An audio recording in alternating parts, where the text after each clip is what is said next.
Hey guys, tonight we wake up not in your cozy bed or on your familiar couch, but in a pile of old straw stuffed into the corner of a smoky, one-room medieval hut. Your back already aches. There's a sliver of gray light leaking through the wooden slats above you, and a strong whiff of something earthy? No. Barnyard. You're not alone. There's a goat tied up in the corner, snoring softly. The fire's burned out, leaving behind a whisper of warmth and a thick, nose-stinging layer of smoke hanging just below the ceiling. And no, that's not incense. That's just your new reality. You sit up, or at least you try to. Your clothes, or someone's clothes, since they're several centuries out of fashion and smell like they were buried for a month, cling to you damply. The straw under you is crawling with something that may or may not be fleas. There's no mattress, no pillow, not even a blanket. Just a rough wool tunic and your increasingly urgent desire to brush your teeth. Spoiler, you can't. So, before you get comfortable, take a moment to like the video and subscribe, but only if you genuinely enjoy what I do here. And if you feel like sharing, post your location and local time in the comments. I love seeing where you're all listening from. Now, dim the lights. Maybe turn on a fan for that soft background hum, and let's ease into tonight's journey together. You blink your way into the day. It's chilly. Actually, it's freezing, and your breath is visible in the dim morning light. There's no chimney in this hut, just a hole in the thatch roof, and that's if you're lucky. Most of the smoke just hovers, gets into your clothes, your lungs, and your soul.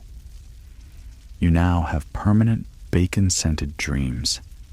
Everything is damp. The walls are wattle and daub, woven sticks covered in mud, and someone forgot to patch a corner. You can see outside, which also means the outside can see in. Not that privacy is really a thing here. If you live with family, you share this room with everyone. Grandma, your siblings, and a chicken named Alfred who refuses to leave. Outside, there's mud. Lots of mud. No paved roads, no sidewalks, just an eternal swamp of churned soil. You don't walk, you squelch. And that fresh, earthy smell? It's not earth. It's human and animal waste, tossed right out the front door and left to nature's grace. Don't worry about stepping in it. You will. And repeatedly. Your feet are bare. Or if you're lucky, you've got rough leather things that resemble sandals someone punched into shape with a rock. And socks? Oh, sweet summer child. Not unless you're nobility. You're already developing a deep sympathy for every toe you've ever taken for granted. The air outside is crisp, but carries that medieval perfume. Smoke, sweat, dung, and possibly something decomposing nearby. Welcome to the countryside. It's scenic, if you ignore the smell and the rats. And yes, that one is looking at you funny. You make your way to the nearest water source, because surprise, you're thirsty. The well is shared by everyone in the village, including livestock, including people who just wash their hands, including people who, well, didn't. It's either that or you drink from a nearby stream, which is also where someone did their laundry yesterday, and where someone else dumped a dead fish.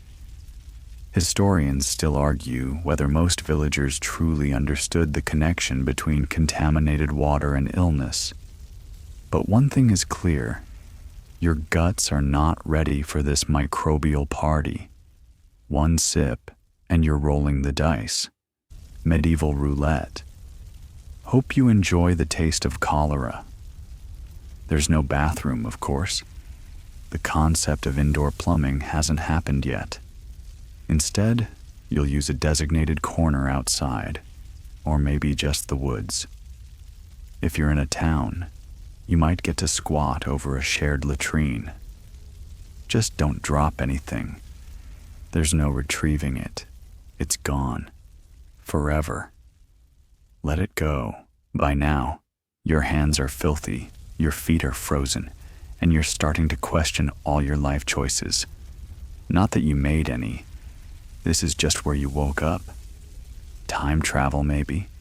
A very bad dream. Some sort of history-themed escape room run by sadists. Your stomach growls. But food isn't coming until later. And even then, it's not breakfast. It's more like a hot lump of yesterday's grain stew at best. For now, you get to enjoy the ambiance. A rooster crowing somewhere in the fog, a dog barking madly, and a neighbor shouting at his cow. She's not giving milk, and he is not having it. As your eyes adjust, you notice the church bell in the distance. It tolls not just for prayer, but for timekeeping, because there are no clocks.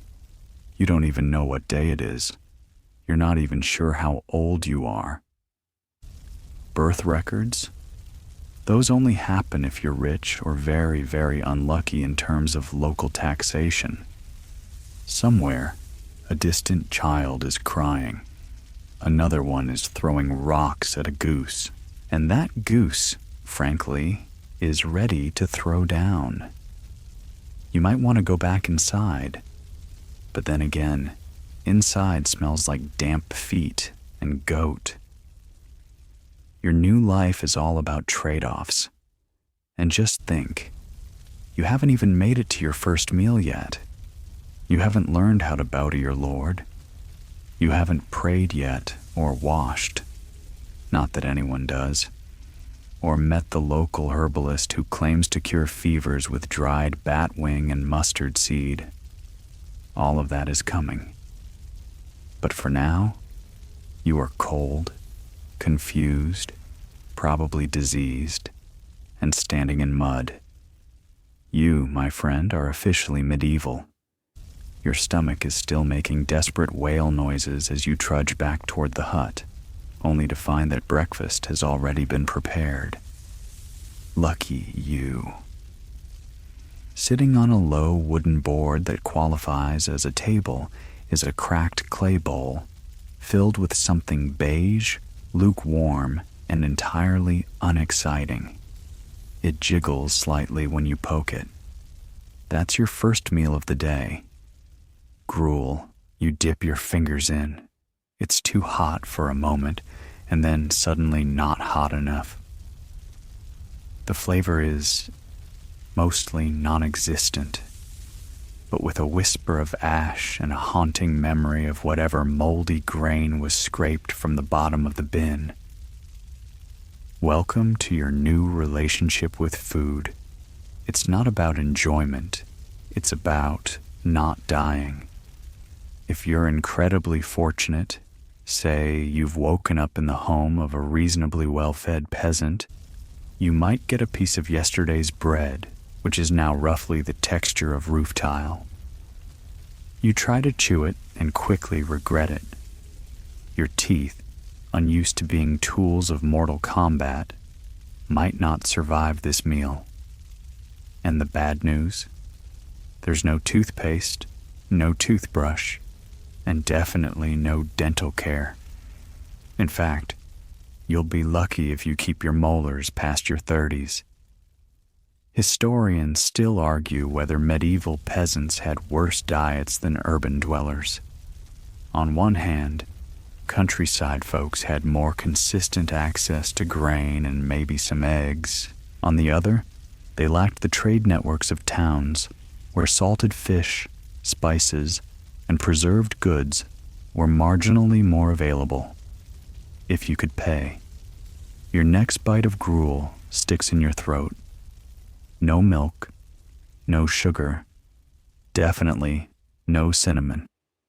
But maybe, if someone remembered to toss in some wild onion or boiled nettle leaves, you get a faint, grassy zing. That's your multivitamin, a spring salad, if you squint. Someone hands you a small mug of ale. Yes, ale. It's 7 a.m., and congratulations, you're drinking beer. Not because it's fun, but because it's safer than the water. Boiling the mash kills the bugs. The alcohol is low, but after a few gulps on an empty stomach, your cheeks start to feel pleasantly warm. Or maybe that's just an early medieval fever. And don't go asking about fruit. Maybe in autumn, someone will hand you a shriveled apple or a fistful of sour berries. But it's not autumn. It's not anything. You have no idea what time of year it is. Everything feels cold and soggy and aggressively beige. Suddenly, someone starts shouting outside. You rush to the door, ducking through the low frame so you don't hit your head, and see a few villagers waving and pointing. A pig got loose again. There it goes. Hooves flying, ears flapping, an animal possessed by the spirit of medieval chaos. You watch it for a moment, mildly entertained, until it hits you. You're still hungry. Back inside, you try to eat a little more. Every bite is effort. The gruel congeals the longer it sits.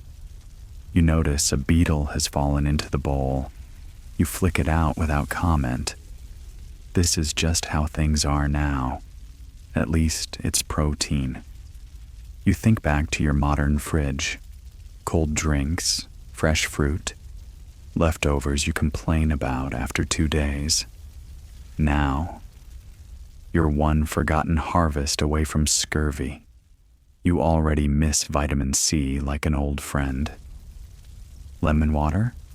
Try boiled roots and wishful thinking. There's a sharp knock at the door. A neighbor peeks in to let you know your work rotation is starting. Work? You just woke up. But that doesn't matter. Sun's up, chores are waiting, and everyone is expected to pull their weight.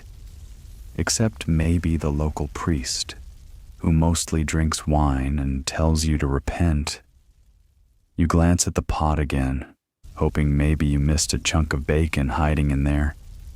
No luck.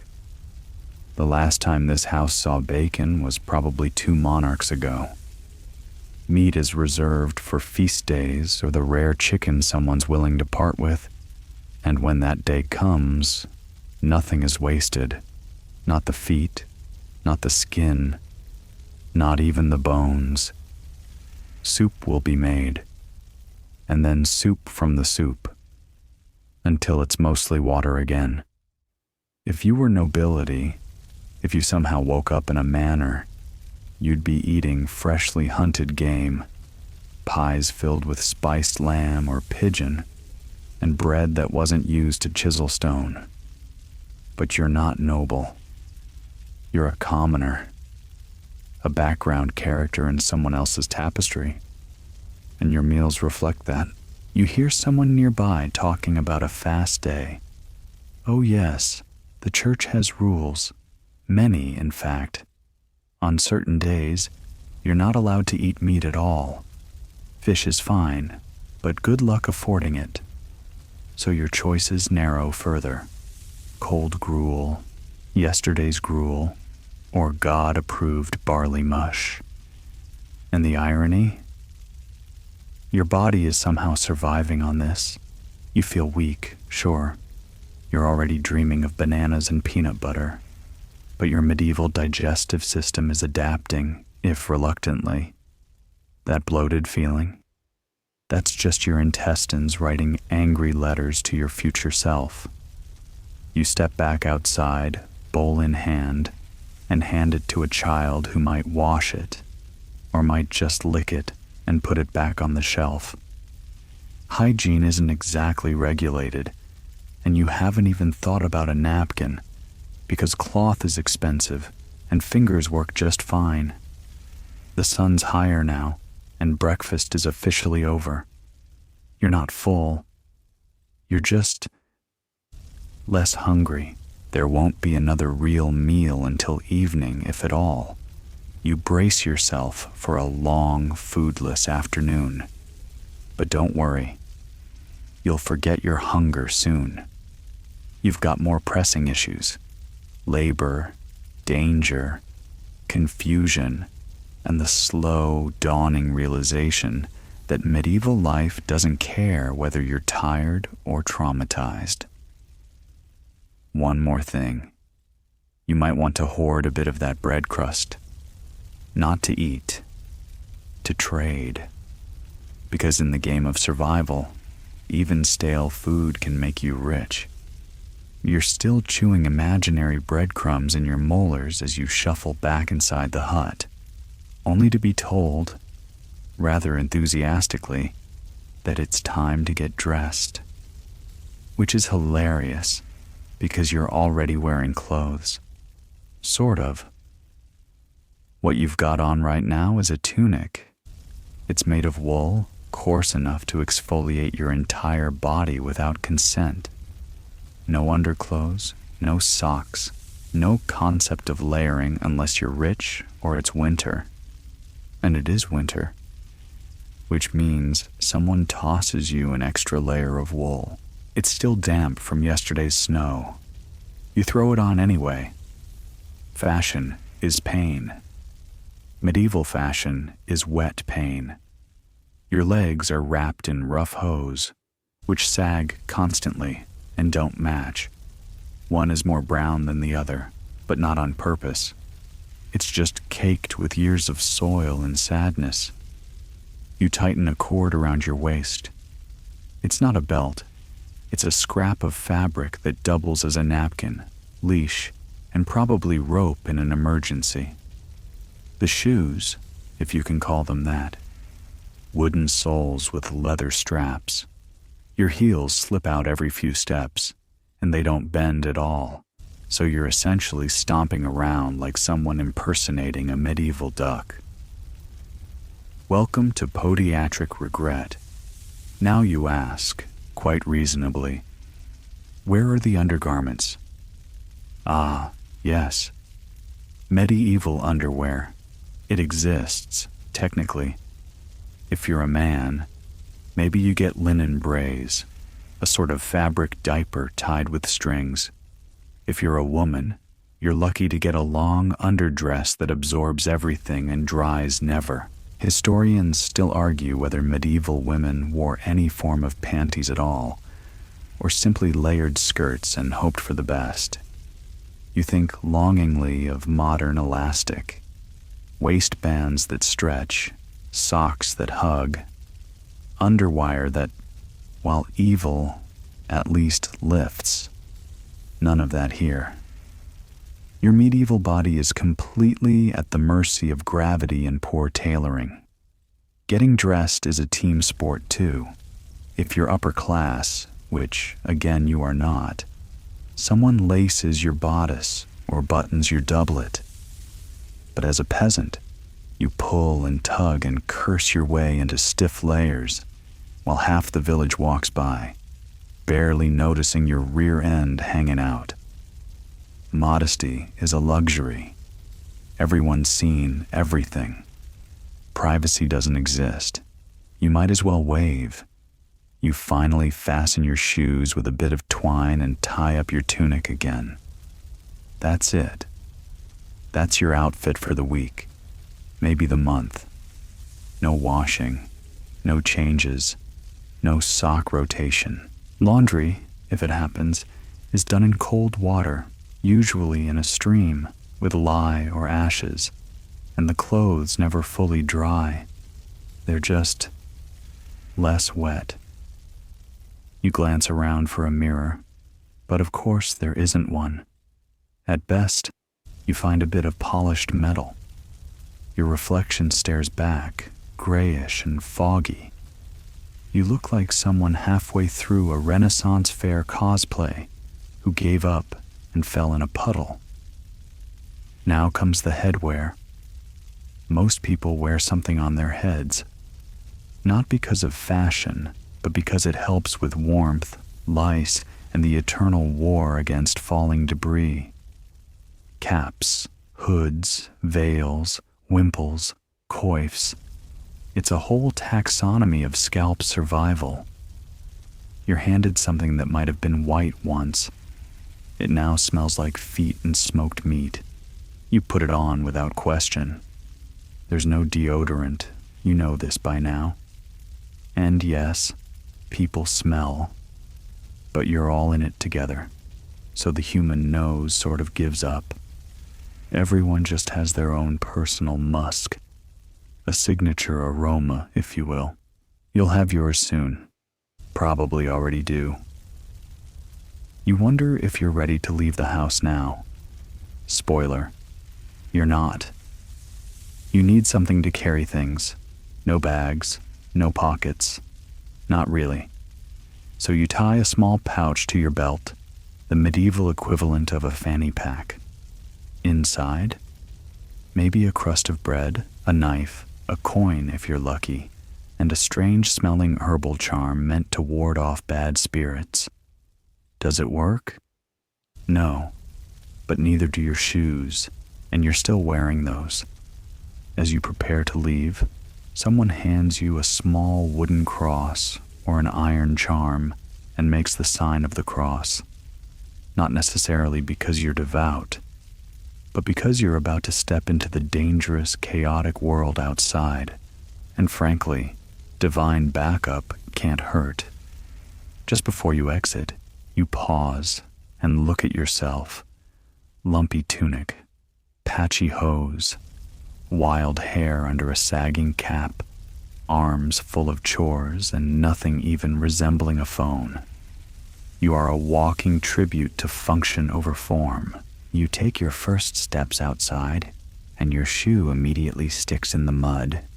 You yank it free and trudge forward. You can already feel blisters forming on your ankles. You tell yourself it's fine. People walked across entire continents in shoes like this. Right?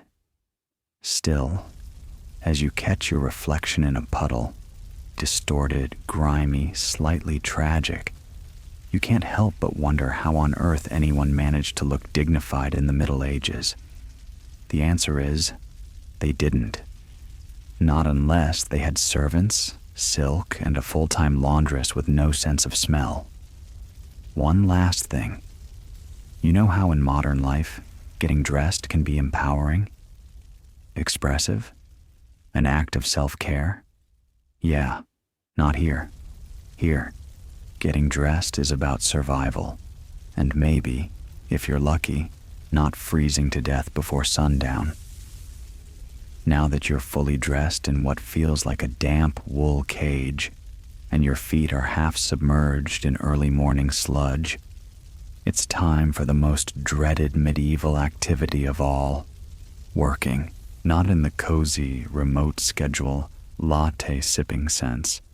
No, you're about to earn your bread, literally, by walking to wherever it is peasants like you are supposed to toil from dawn to dusk. You trudge through the village, or perhaps more accurately, you squelch. The path is not a path. It's just earth, churned into a sticky bog by dozens of feet, hooves, and the occasional wandering pig. The sun hasn't even properly risen, and already your legs are sore from trying not to fall face first into a puddle of something you hope is just rainwater. The fields stretch out in front of you, heavy with mud and low expectations. If it's spring or autumn, you're planting or harvesting. If it's summer, you're weeding, cutting, or cursing the sun. If it's winter, congratulations. You get to do all of the above, but while freezing solid. Your tools are not exactly ergonomic. Think stick with a pointy bit and curved iron thing that hates your wrists. You bend over again and again, pulling weeds or cutting grain, and your back immediately starts protesting. You are 1 hour into your medieval day and already dreaming of ibuprofen. Not that it exists. What you have instead is nettle tea and the vague hope of spiritual healing. Historians still argue whether peasants really toiled every single day from sunrise to sunset. Some evidence suggests they had more feast days and religious holidays than modern workers have weekends. But others point out that when you're working just to stay alive, even your days off are filled with mending, gathering, or helping someone else with their chores. So yes, you might get a break, but it involves carrying firewood and trying not to get kicked by a donkey. Your hands are blistered, and you haven't even made it to noon. Someone nearby is shouting about a broken plow. Another person is throwing stones at a crow. The crow wins. A third is trying to convince everyone that this year's crop will be better, but nobody believes them. Hope in medieval farming is like weather, unpredictable and usually disappointing. There's no clock to tell you when to stop, only the sun inching overhead like it's trolling you on purpose. You wipe sweat off your brow with your sleeve, which is already soaked in. Well, everything. Your eyes sting from the smoke still lingering in your tunic. The only break you get is when someone rings a handbell and yells something that might mean lunch, or might just mean we found a dead badger again. Eventually, you're sent to gather water from the village well. This sounds like a relief until you realize the bucket is heavy, the path is steep, and the well itself is a social bottleneck of gossip, passive aggression, and someone's toddler trying to fall in. You wait your turn, fill your pail, and splash half of it on your feet during the trek back. It mixes beautifully with your muddy shoes. Someone calls your name, or whatever your medieval name is now, and hands you a dull knife. You're on thatching duty. You climb up a ladder that feels more death trap than infrastructure, and you begin stacking reeds onto a roof under strict instructions not to fall off. You weren't trained. You don't even like heights. But this is how roofs got built. One terrified person at a time, hoping gravity isn't in the mood for drama today. Below, the animals are having their own chaotic afternoon. A goat has escaped. Again, a pig is chewing on someone's tunic. A cat, possibly demonic, is sitting on a fence post and staring directly into your soul. You stare back and whisper a promise to feed it if it gets you out of this century. After the roof, you're told to help muck out a stall. And no, muck is not a euphemism. It's exactly what it sounds like. You scoop piles of animal waste with a flat shovel, trying not to breathe too deeply. A passing breeze gives you false hope for a second, then delivers a fresh wave of essence to medieval stable directly into your nostrils. You gag silently. No one else even reacts. By late afternoon, your arms feel like noodles, your legs are cramping, and your soul is whispering that modern times weren't so bad after all. You fantasize about air conditioning. You yearn for a vending machine. You would give anything, literally anything, for a folding chair and a lukewarm bottle of orange soda. But work isn't quite done. Not yet. There's firewood to split and carry. The axe is dull, the logs are wet, and the rhythm of the chopping makes you realize your shoulders are now part of history. You're already picturing future you in a museum labeled Exhibit A, Sore Medieval Wreck. You stop for a moment to catch your breath and look out over the fields. The sky is pinking slightly. Somewhere nearby, a church bell tolls. Evening is coming. You've survived a full day of medieval labor without being crushed by a wagon, gored by livestock, or buried alive in a sudden thatch collapse. That, frankly, is impressive. And tomorrow? You get to do it all again, unless a local lord conscripts you for castle repairs, or a tax collector arrives, or the weather ruins everything, or your goat escapes again. But we'll deal with that later. For now, you limp your way back toward the village, smelling like sweat, mud, and possibly betrayal. Congratulations. You are officially a working medieval commoner. You limp out of the fields and toward what's generously called town, though really it's a scattering of wooden buildings huddled together like they're bracing against the wind and poor decisions. After the solitude of farming, it's strange to see so many people in one place. Traders, tanners, cobblers, that one guy yelling about turnips. It's loud, it's chaotic, and it smells like someone set fire to a stew made of sewage and regret. Your feet stick to the road again, not from mud this time, but from some mysterious mixture of spilled ale, horse droppings, and possibly eel guts. There's no sanitation system. Waste gets dumped directly into the street, and everything just sort of merges. Your shoes, which were never really up to the task, are now half dissolved. But you press on, because this is your one shot at seeing the exciting side of medieval life, or so you think. A man hawks miracle teeth powder, likely chalk and crushed snail shell. A woman tries to sell you a piece of a saint's robe, which looks suspiciously like a tablecloth.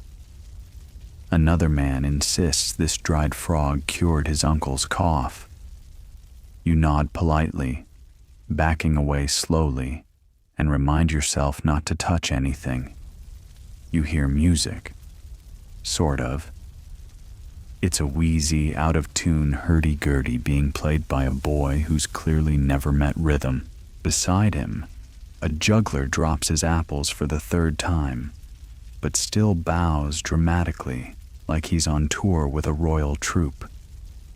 You toss him a crumb from your earlier gruel. He looks thrilled. You pass a building with a painted sign of a boot and a chicken. It's unclear whether it's a cobbler's shop or a tavern, possibly both. You peer inside and immediately regret it. There's a man sleeping face down on a bench, a dog licking a spilled tankard, and a large woman arguing passionately with a goose. You close the door quietly.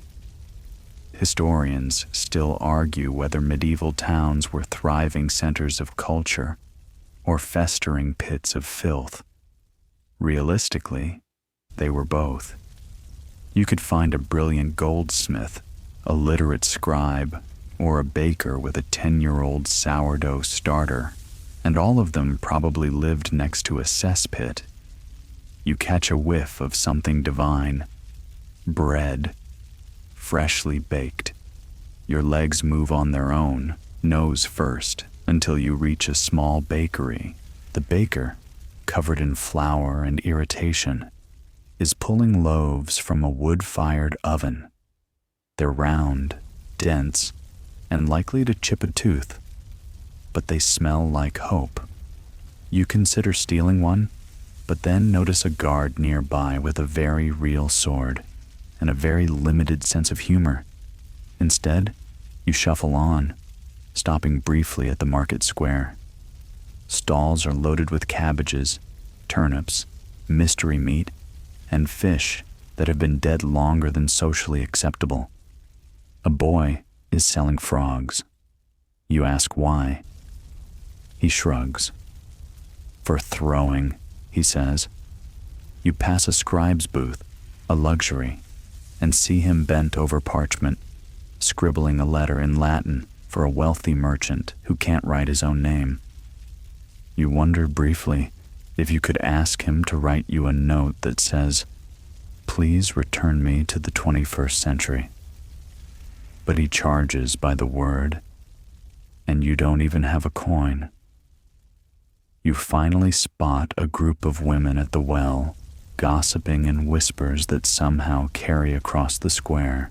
The miller's wife, they say, has been sneaking out after dusk with the cooper.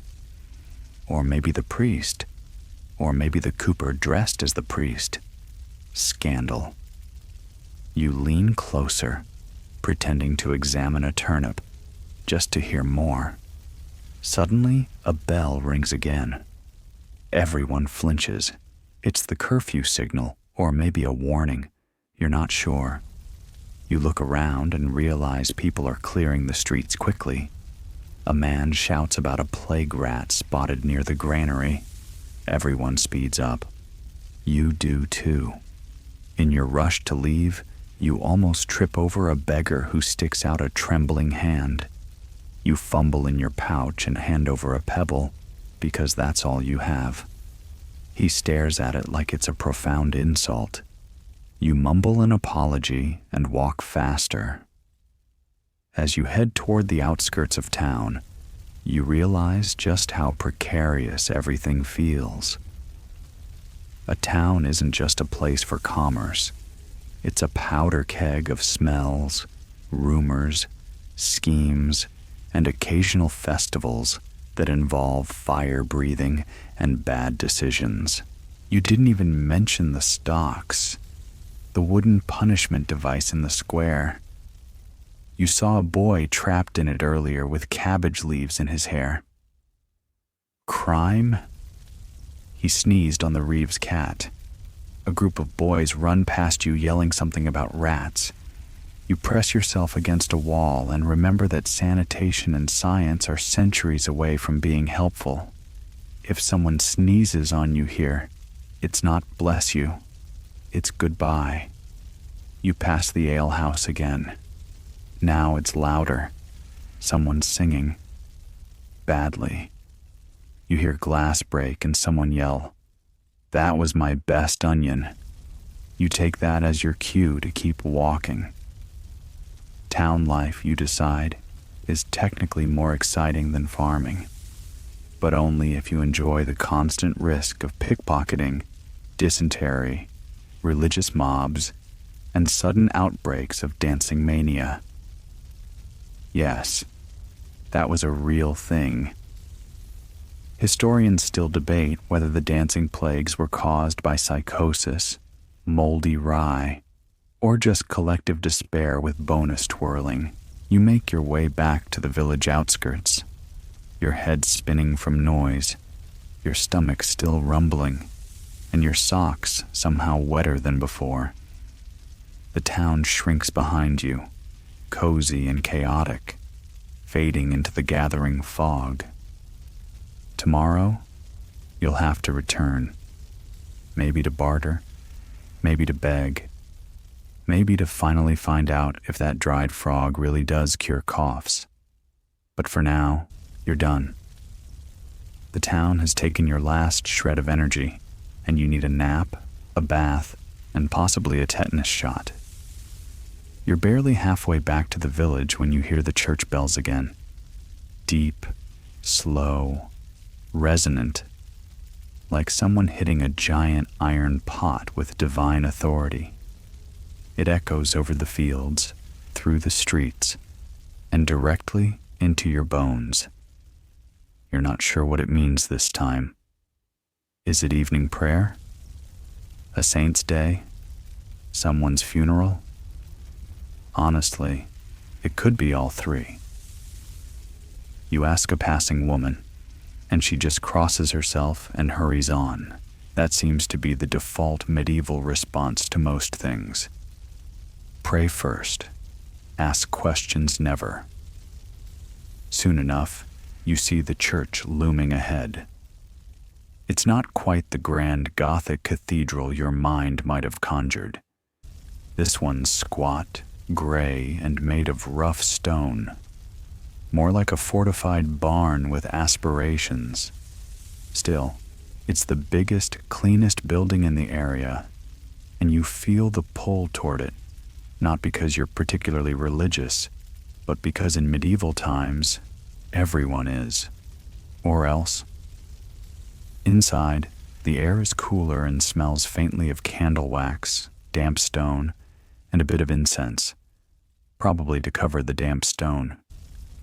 A few figures kneel quietly on the cold floor, muttering Latin prayers. You attempt to kneel too, but your knees, bruised from farming, town walking, and life in general, protest with all the dignity of a creaky door. You settle for sitting, close enough.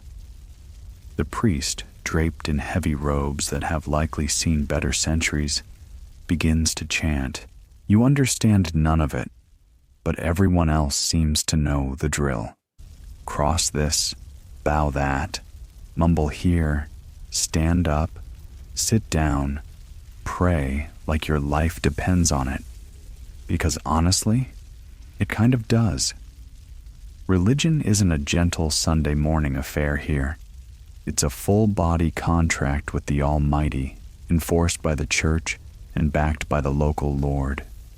Missing Mass? Suspicious. Eating meat on a fast day? Scandalous. Skipping confession? You better have a really good plague-related excuse. And don't get cocky. Even thinking impure thoughts can land you in trouble. That's why there are paintings of hell on the church walls. Flames, demons, people being boiled in cauldrons. You stare at one uncomfortably long and start to wonder if you're already halfway there just by existing. Outside, a monk shuffles past in sandals that look even more painful than yours. He nods at you but doesn't speak. Monks aren't always chatty. Many live under vows of silence, poverty, and general joylessness, but they copy manuscripts and preserve knowledge, so they're basically the hard drives of medieval Europe. You overhear someone say it's St. Cuthbert's Day. You nod sagely, though you have no idea who that is.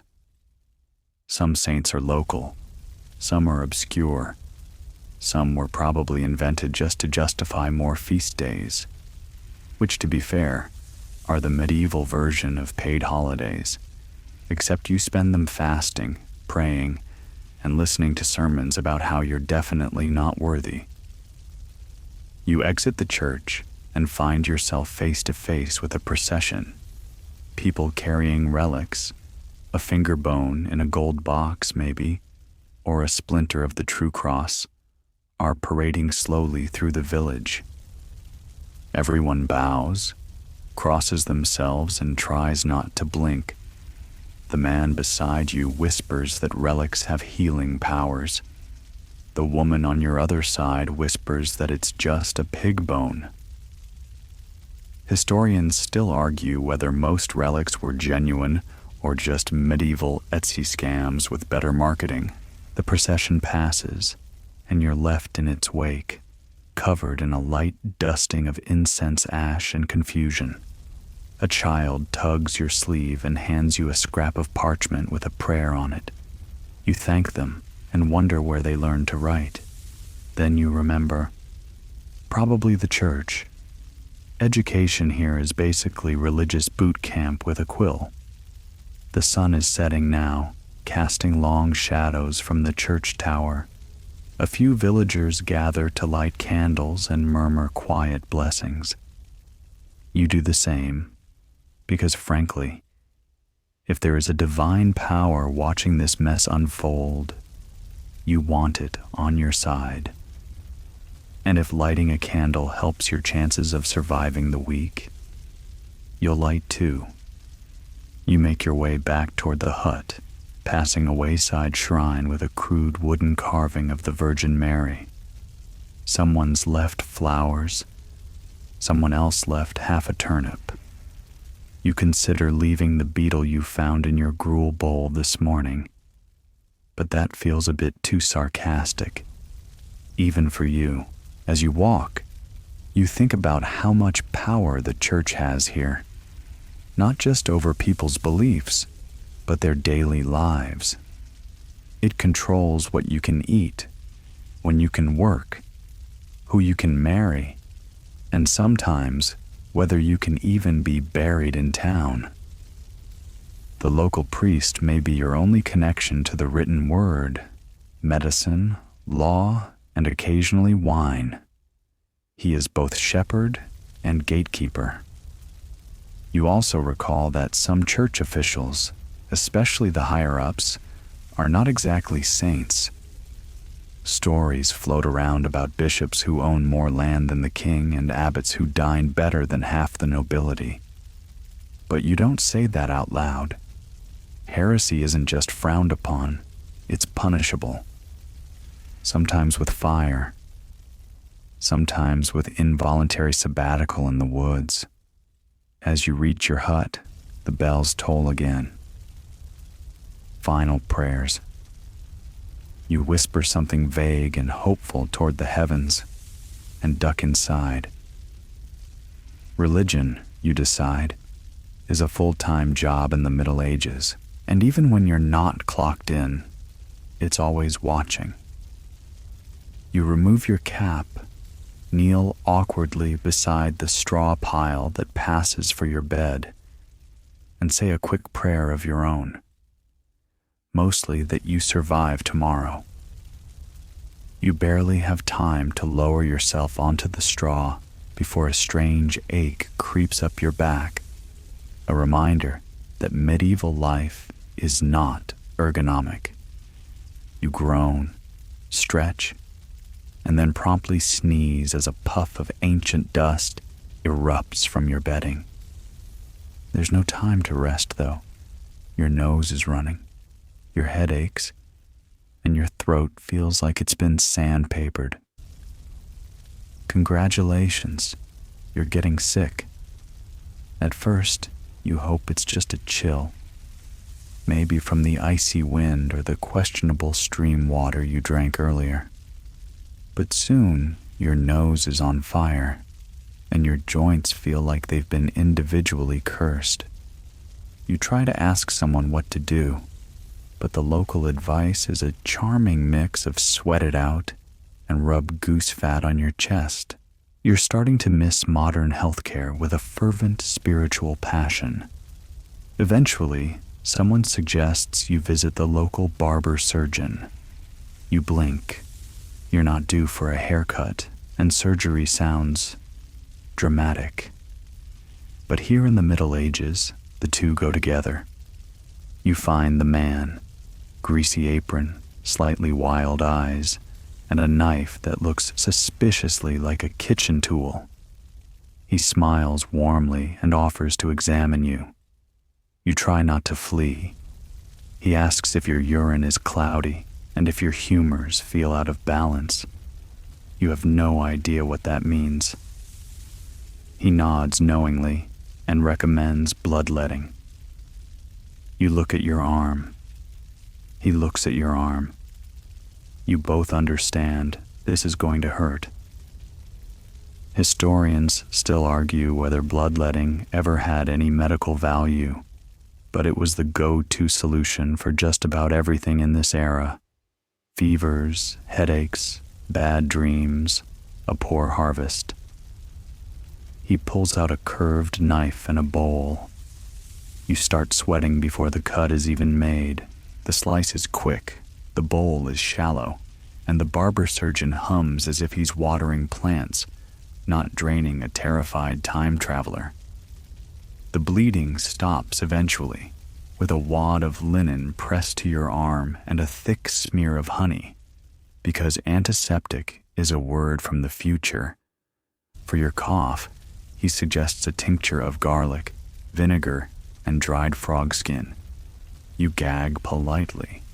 He insists it's helped many. You wonder how many are still alive. He hands you a small pouch of herbs, sage, rosemary, and something that smells like sweaty wood. You're to boil it and inhale the steam, or eat it. He's a bit vague. The next stop is the local wise woman, or cunning woman, depending on who's asking. She lives in a crooked little cottage, walls stuffed with herbs, bundles of lavender hanging from the beams, and jars of unidentifiable things lining the shelves. She gives you a tea made from chamomile and willow bark and mutters something in Latin. You're not sure if it's a blessing or a recipe. She examines your eyes, sniffs your breath, and asks if you've been cursed recently. You try to explain you're from the 21st century, but this only makes her more certain. She gives you a small wax doll and tells you to sleep with it under your head. You don't argue. Back at the hut, you sip the tea. It's bitter, but not horrible. You lie down again, head spinning slightly, and wonder if you're getting better or worse. There's no thermometer, no stethoscope, just vibes. Outside, someone is coughing, loudly, then another. It spreads like gossip. You overhear whispers about a fever going around. Someone mentions rats. You try not to panic, but it's hard not to recall the infamous Black Death and how it swept through towns like yours in waves of agony and burial pits. You overhear two villagers arguing whether it's just a cold or something worse. One blames bad air. Another blames a foreign merchant who passed through last week. Still another is convinced it's punishment for not attending Mass. The real answer? Nobody knows. Not yet. You remember how modern people used to mock leech medicine. Now, you're eyeing the little jar of live leeches on the barber surgeon's shelf with growing curiosity. Could they help? Possibly. Will they traumatize you? Definitely. Night comes early when you're ill. You curl under a scratchy wool blanket, head propped on a sack of grain, and try to sleep despite the pounding in your head. The room is dark except for a tiny candle guttering in the corner. Every creak sounds like death approaching. Your dreams are feverish. You're chased by plague doctors in bird masks. You fall into a vat of garlic and honey. A frog keeps asking if you've taken your tincture. You wake up sweating and reach for water. It's tepid and faintly murky. You drink it anyway. The next morning, you're not dead, which in medieval terms counts as a miracle. You still feel awful, but the coughing has lessened, and your head doesn't feel like it's filled with bees. Maybe it was the tea. Maybe it was the bloodletting. Maybe you just got lucky. One thing's for sure. Illness in the Middle Ages is not just miserable. It's dangerous. There's no backup plan, no emergency room, no Tylenol. If things go wrong, you either recover slowly or you don't recover at all. But today, for now, you're upright. That's a win. You stumble out into the cold morning air and take a deep breath of damp, manure-scented wind. And you realize something unexpected. You're grateful, not to be here necessarily, but to still be breathing in a world where that's never guaranteed. The next nightfall descends like a heavy velvet curtain, and here, in the medieval world, darkness isn't just an aesthetic. It's a threat. You step outside to relieve yourself before bed, because, once again, there's no chamber pot, no indoor anything. And the moment the sun vanishes behind the thatched rooftops, the entire village seems to shrink into itself. There are no streetlights, no flashlights, not even the dull orange halo of city glow on a cloudy night. There is only the moon, if you're lucky, and maybe a faint glimmer from a candle behind someone's shuttered window. Everything else is pitch. You can't see your feet. You can barely see your hands. You begin to understand why people were once genuinely afraid of the dark, not as a poetic metaphor, but as a daily, physical terror. You step carefully, guided by memory and the hope that no one moved the firewood pile you're trying not to trip over. You've heard whispers about thieves who wait until sundown to creep through villages, about animals that stalk the edges of farms, about ghosts that walk when the church bell tolls too late. Are they true? Who knows? But you're not about to investigate. You manage your business behind a crooked fence, ears twitching at every creak and crackle in the woods nearby. A rustle, a snapping twig, probably a rabbit, maybe a wolf, possibly something worse. You finish quickly and scurry back toward your hut with all the dignity of a startled squirrel. Inside, the hearth is low, glowing embers barely giving off any heat. You add a bit of wood, careful not to waste too much. Firewood isn't infinite, and if it runs out before spring, you're toast. Or rather, you're a human ice sculpture. The hut still breathes cold. You can feel the wind pushing through the gaps in the daub walls. Hear it hissing beneath the door.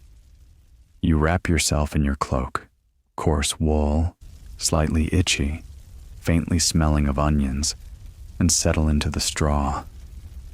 Your muscles throb. Every joint complains. You're dirtier than you've ever been, with no bath in sight. Not that bathing's a nightly routine here. In fact, most people don't do it more than a few times a year. Cleanliness is a vague aspiration, not a practice. You hear voices outside, low, tense. Someone's arguing about a missing goat. Again.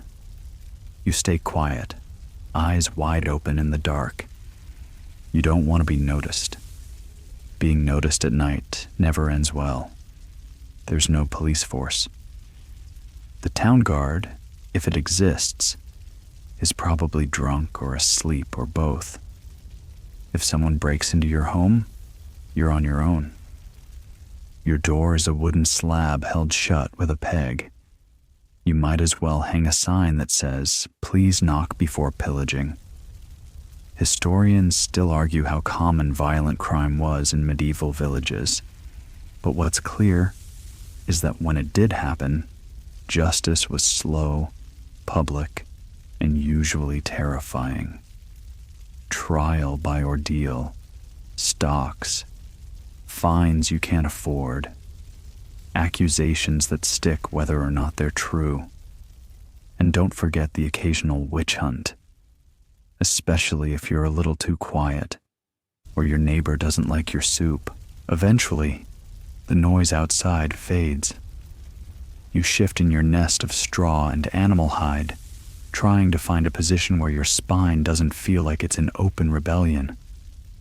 Someone nearby coughs, a baby cries, an owl hoots long and low. In the dark, every sound becomes larger than life.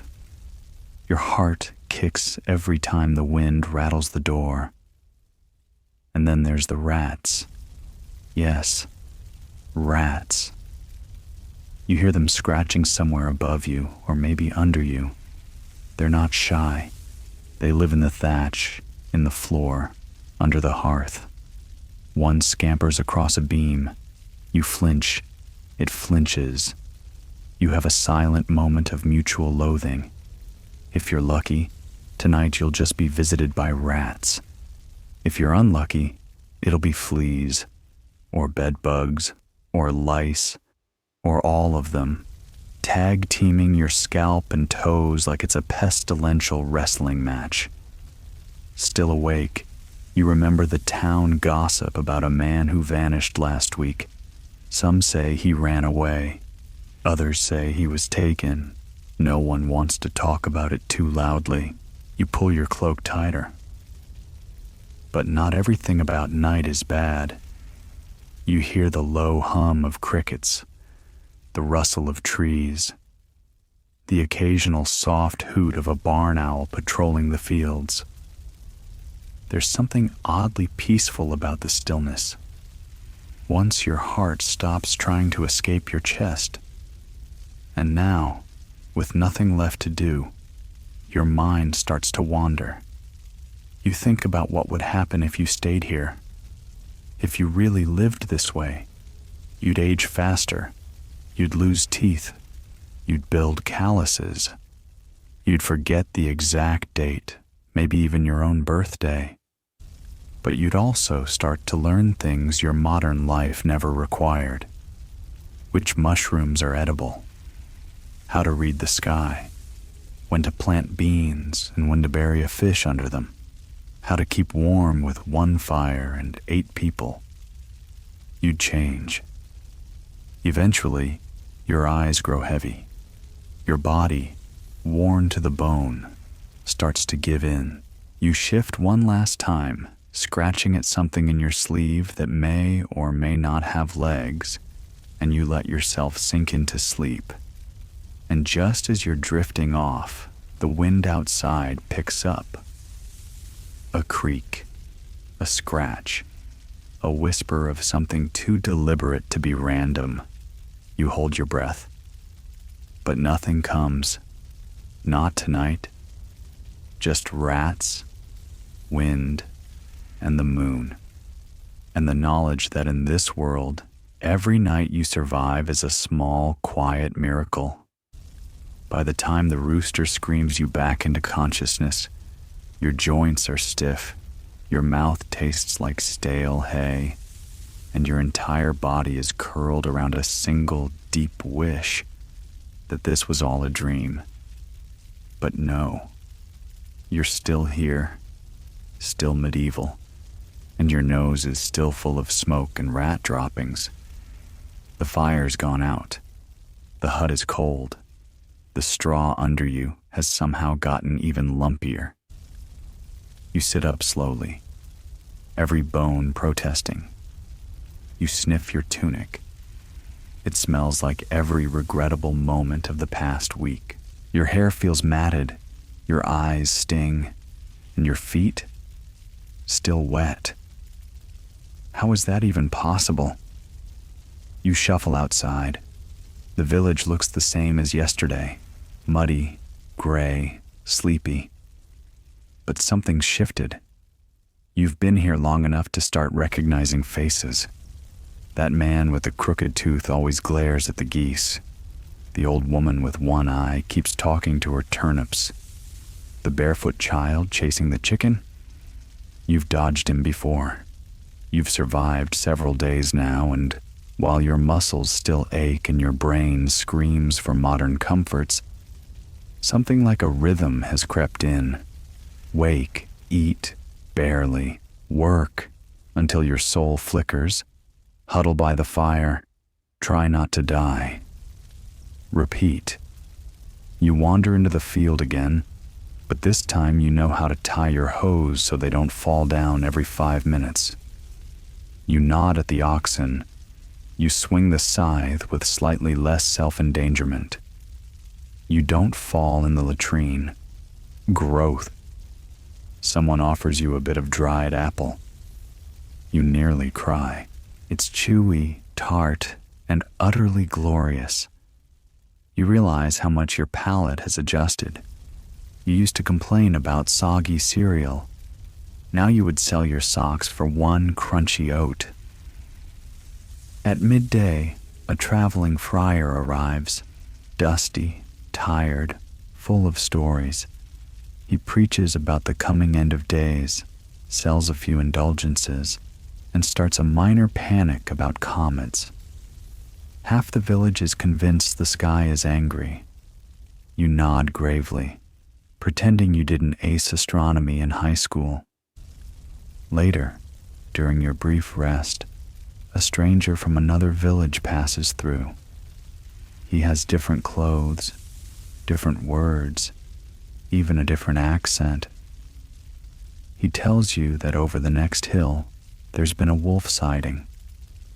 Also, a baker who's invented some kind of cheese pie. You consider the danger worth it. And then, while filling a bucket at the stream, you pause. Look at your reflection.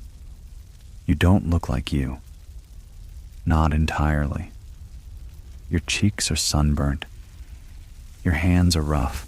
There's a new strength in your posture, a resilience that wasn't there before. The 21st century softness is fading. You are becoming one of them. But the question presses in. Could you actually live here? Sure, you've adapted to some degree. You know not to drink standing water. You've learned to layer wool, avoid public disputes, and steer clear of geese. You can spot edible weeds, keep your head down during sermons, and fake your way through a blessing. But you've also had no privacy, no medicine, no laughter beyond dark mutterings and bad lute music. You haven't been warm in days. You've itched constantly, feared the dark, and whispered prayers you didn't believe, just in case. Historians still argue whether medieval peasants were truly miserable or simply accustomed to hardship. Maybe both. Maybe they laughed more than we think. Or maybe they just had no energy left to complain. Because it is hard. It's brutal. But not without moments, stray ones that feel real. A shared crust of bread. A small kindness. A warm patch of sunlight on the roof. The fleeting triumph of outsmarting a goat. As evening falls again, you wonder, could you make it another week? You know how to light a fire now. You know how to thatch, carry water, and pick herbs. You've learned to live without forks, deodorant, or the internet. But it's not just about knowledge. It's about stamina, resolve, desperation even. And if you had no way back, would you bend or would you break? The sky fades to indigo. A few stars peek through the clouds. You sit by the fire with a cracked bowl of cabbage stew. You're still sore, still itchy, still dreaming of home. But you've lasted longer than you ever thought you could. And maybe that means something. Maybe that means you could survive here. But let's be honest. You probably won't. So now, let your shoulders drop. You've made it through the long, damp days and the longer, darker nights. The fire in the hearth is low, just glowing coals now, soft light flickering across the stone walls, casting faint shadows that dance gently on the thatched ceiling above. The voices outside are quieting. The last murmurs of gossip fade into the wind. Even the chickens have finally settled down. You stretch beneath the worn wool blanket, the scratch of it familiar now. You can feel the weight of sleep pressing gently on your eyes, as if the medieval world itself has softened just for this moment. The air is cool and still. Somewhere in the distance, an owl calls, low, soothing, steady. A dog barks once, then silence. The stars overhead are the same ones you know. The constellations haven't changed. And for the first time since you woke up here, that feels comforting, anchoring. You let your breath slow, your chest rise and fall gently. You made it through smoke and filth and chores and rats and goat-based chaos. And now it's quiet. Let that quiet settle in you. Let the aches fade and the cold recede. Let the weight of the day melt slowly away. There's no firewood to carry now. No bells, no shouting, no need to run. Only the hush of sleep, the whisper of wind outside, and the steady, calming rhythm of your own breath. You're safe, just for now, just for tonight. Sleep well, traveler.